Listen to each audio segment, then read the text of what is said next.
Hello everyone, আসসালামু আলাইকুম। সবাই কেমন আছো? আশা করি ভালো আছো।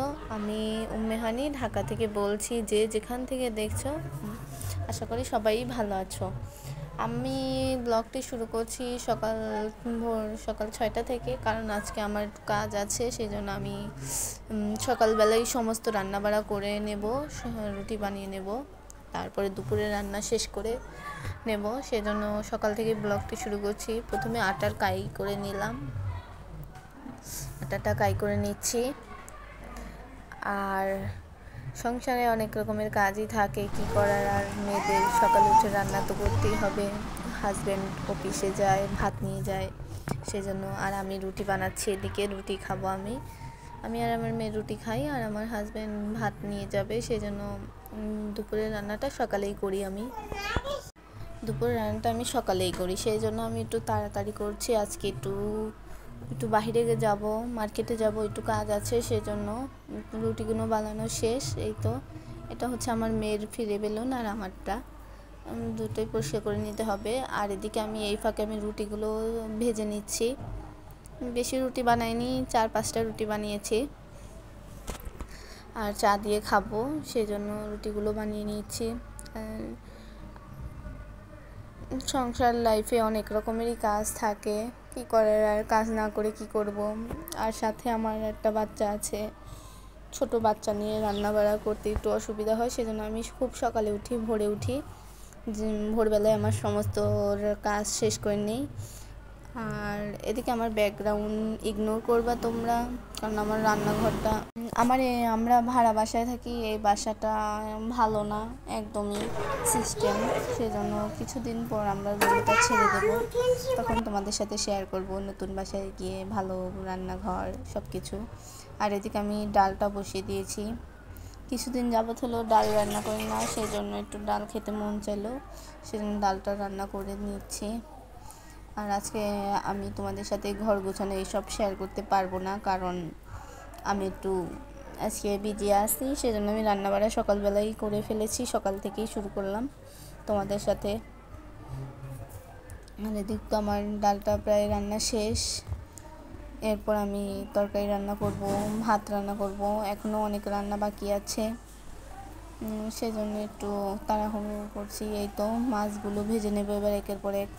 আর আমার সাইডে অনেক ধরনের শব্দ শুনতে পারবে তোমরা, ওই সব একটু ক্ষমা সুন্দর দৃষ্টিতে করবে। আর এদিকে আমি মশলাটা কষিয়ে আমি রান্নাটা করে নিলাম, পাঙাশ মাছ দিয়ে, আলু দিয়ে, বেগুন দিয়ে। আর এদিকে ভাতও বসিয়ে দিয়েছি, আর আমি নাস্তা করে নিচ্ছি। নাস্তা করা শেষ হলে আমি চলে গিয়েছিলাম মার্কেটে। আর বিকেলবেলা এই 3টার দিকে এসে আমার মেয়ে বলছে কেক খাবে, সেজন্য কেকটা বানিয়ে নিলাম। আর প্রথম ডিম আর চিনি ব্লেন্ডার করতে হবে, ব্লেন্ডার করে এর মধ্যে আটা দিতে হবে, 1/2 কাপ আটা, আর পর্যাপ্ত পরিমাণে তেল, আর তার মধ্যে দুধ দিয়ে দিলাম। এভাবে ভালো করে নাড়তে হবে কিছুক্ষণ যাবত, নেড়ে চেড়ে, যাতে বোঝাই যায় এটা ফুলবে নাকি, এটা ফোমি একটা ভাব থাকবে। আর আবার একটু দুধ কম হয়েছে, সেজন্য আমি একটু দুধ দিয়ে দিলাম, তোমরা পানিও দিতে পারো যে যেরকম ইচ্ছা। আর এদিকে ফুড কালার ইউজ করিনি, সেজন্য আমার কেকটা সাদা হয়েছে। আর এই তো আমি একটা বাটিতে বসিয়ে দিয়েছি, এদিকে অল্প একটু পানি দিয়ে চুলাটা হাই হিটে দিয়ে দিয়েছি, আর এর উপরে একটা কাগজ দিয়ে ঢাকনা দিয়ে দেব।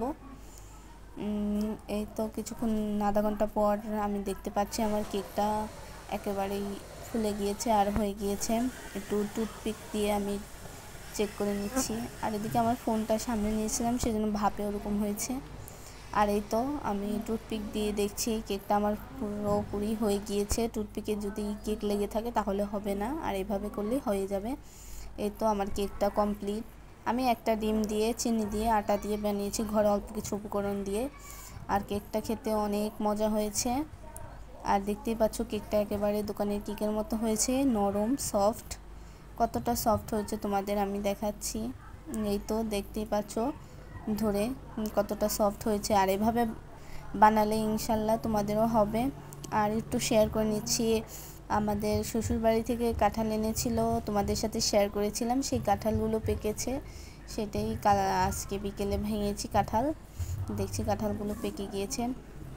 সেজন্য খেয়ে নিলাম। আর এদিকে আমি বলছিলাম আজকে আমি একটু ব্যস্ত থাকবো, এর কারণে আমি ব্যস্ত ছিলাম। আমি একটা ছোটোখাটো বিজনেস শুরু করেছি, 2 বছর ধরে আমি বিজনেসটা করছি। আমি কিছু 3 পিস, তারপরে বেডশিট এইসব এনেছি।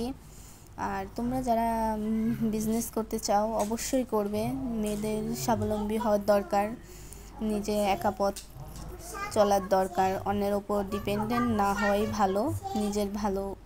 নিজের যেভাবে ভালো হয়, একজনের ওপর নির্ভর না করাই ভালো। হাজব্যান্ড চাকরি করেছিল, কি হয়েছে, নিজের হাতে টাকা থাকলে নিজের মন মতো সব কিছু করা যায়। সেই জন্য আমি 3 পিস নিলাম। আর এদিকে আমি 3 পিসগুলো দেখাচ্ছি। আমি অল্প কয়েকটা 3 পিস আর বেডশিট এনেছি। আর তোমরা যারা 2000-2500 থেকে টাকা দিয়ে ব্যবসা শুরু করতে চাচ্ছ অবশ্যই করবে, অল্প পুঁজি দিয়ে ব্যবসা করা যায়। আমি অল্প পুঁজি দিয়েই ব্যবসা শুরু করেছিলাম, ইনশাল্লাহ আমি সফল হতে পেরেছি যেটুকু হয়েছি। তাই তোমাদের কাছে আমার একটাই অনুরোধ, আমার ভালোবাসার ভাইয়া আপুরা, আমার ভিডিওটা যদি কোনোখানে একটু ভালো লাগে তাহলে